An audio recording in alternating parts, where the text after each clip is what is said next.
They handed out gifts like it was a Hollywood movie. Gold watches, Louis Vuitton bags, even car keys. But when it came to me, my mother, Karen, looked straight at me and said, "Oh, Amelia, we figured you didn't need anything. I mean, you're still working that cashier job, right?" Then they laughed, like I wasn't even part of them, like I was just some failure they had to tolerate. If you've ever been the black sheep of your family, humiliated, ignored, or mocked, hit that like, share, and subscribe. Because what I did next made them wish they'd never opened their mouths. I sat there smiling on the outside and burning on the inside. My cousin Mason was waving his brand new iPhone around. My sister Emily was crying over the Tesla keys Dad gave her. I just sat there. No gift, no glance, no respect. But deep down, I wasn't broken. I was calculating. No one at that table knew I was running an e-commerce brand that had just hit $2.3 million in annual revenue. No investors, no loans. Just me, a second-hand laptop, and sleepless nights packing orders in my studio apartment. My older brother, Tyler, leaned in and smirked. "So, Amelia, still scanning groceries? Bet that business degree really paid off, huh?" I didn't flinch. What I wanted to say was, "You just signed a lease in a building I bought 2 weeks ago." But I stayed quiet. For now. They toasted. My Uncle Dave raised his glass. To family, and to those of us who didn't waste their lives. That was it. I stood up, smiling politely. My hand reached into my coat pocket, pulling out one envelope. Just one. "What's that?" Mom asked, narrowing her eyes. "Just something small," I replied. I handed it to Dad. "Go ahead, open it." He opened the envelope, his face drained. It was a deed transfer. I had just bought their entire neighborhood block, including his house, through a shell company he didn't even know existed. But I wasn't finished. He blinked hard, like he couldn't believe what he was reading. This can't be real," Dad muttered, passing the paper to Uncle Dave, who immediately went pale. My brother Tyler snatched it next, his jaw tightening as he read the fine print. "Wait," he said slowly. "You own this place? You bought our block? Our houses?" I nodded, calm as ever. 6 months ago, through my company, Ava Lane Holdings. You might have heard of it, or maybe not. You were all too busy laughing at me. Silence. Dead silence. Emily finally broke it. "That's not possible. You've been working at a grocery store for the last 2 years. "Yeah," I said, at night. During the day, I was building a logistics business, started with $300 and one product. Now I ship for over 300 brands across the country.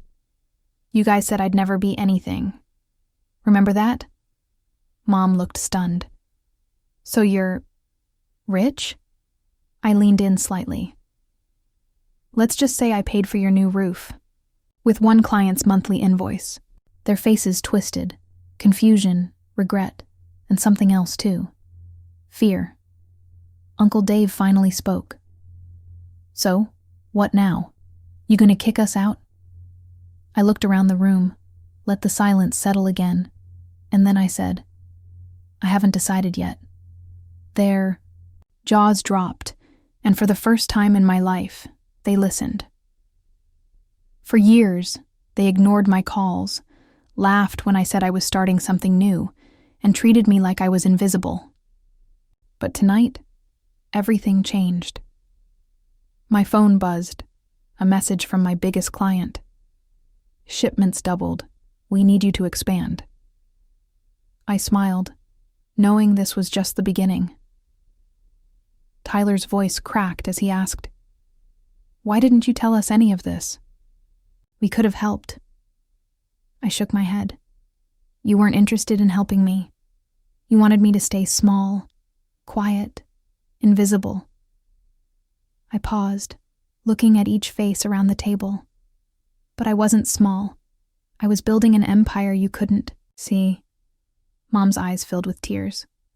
I was wrong, Amelia. I nodded. Yeah, you were. And just like that, the girl they called a failure wasn't the same anymore. The cashier they mocked was now the landlord of their entire neighborhood, and the boss of some of the biggest brands in the country. I gathered my coat and walked out, leaving them with their stunned faces and empty hands.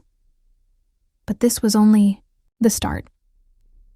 They watched me leave the room like I was some kind of ghost, one they'd never really noticed until I suddenly became the most powerful person there. I could still hear whispers behind me, the kind that mixed shock with jealousy, the kind that said, "How did we miss this?" Weeks before that Christmas, I'd been nothing but a shadow to them. Amelia, the girl who always showed up late, who never had the right clothes, who worked at the local grocery store because she didn't have what it takes. But while they were busy throwing shade, I was quietly signing contracts that would change my life forever. I started my business in a cramped apartment with a borrowed laptop and no savings. I hustled every day, packing boxes, designing ads, learning everything online because no one gave me a chance. My family said I was wasting my time, but every no I got pushed me harder. I knew one day I'd have proof that I wasn't the failure they thought I was. And that day came. Not just with a single check or a small win, but with an empire. The company I built wasn't just mine. It was the engine behind hundreds of brands, moving millions of dollars worth of products across the country. I wasn't just surviving anymore. I was thriving, controlling assets they'd only dreamed about. And the best part? They had no clue until I handed them the deed at that dinner. My brother Tyler still won't look me in the eye. My mom's pride feels like a silent apology. My dad, he's been avoiding family calls altogether, but none of that matters now. What matters is this. I broke free from their doubt. I turned their mockery into motivation. And the empire they mocked? It's mine. Completely. But here's the real twist. They think this is the end of the story. It's not. Because while they were busy celebrating Christmas, I was already planning my next move, and when I'm done, they'll wish they'd never underestimated me. I didn't go back to that house for weeks. I ignored the group chats, the guilt-tripping voicemails, and the half-hearted apologies.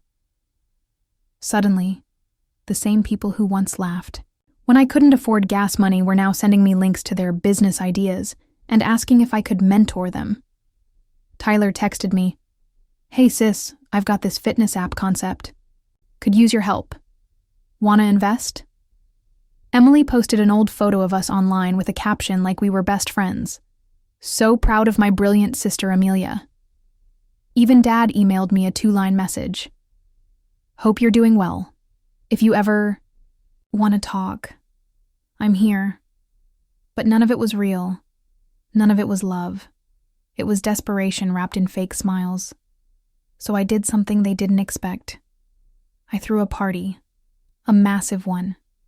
Black tie, catered, open bar, luxury everything. Rented out a ballroom at the most expensive hotel downtown. Sent gold-embossed invitations that simply read, "From the one you forgot." They all showed up. Every single one of them. Wearing their best clothes, pretending to act like they weren't stunned the moment they walked into that room. Anthora. Chandelier above was worth more than their combined cars. A string quartet played softly in the background. Every table had custom name cards, except for one. Mine. I walked in last. Red dress, hair up, silent entrance, but every head turned. I didn't need to say a word. I just walked straight to the front of the room and tapped the mic. "You remember me as the family disappointment," I said, calm, steady.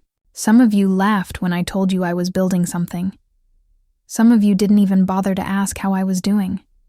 And yet, here we are." Eyes shifted. Some people looked down. Others tried to smile. "I invited you here tonight to say thank you. Thank you for not believing in me. Because if you had, I might have gotten comfortable. I might have waited around for your approval. Instead, I had to fight for every dollar, every deal, every dream, and that turned out to be the greatest gift you could have given me. There was a pause. You could hear ice clinking in glasses. Then I added, "You all gave each other gifts last Christmas and left me out, so I figured I'd return the favor. This time, with something none of you saw coming." Screens around the room lit up. A short video played.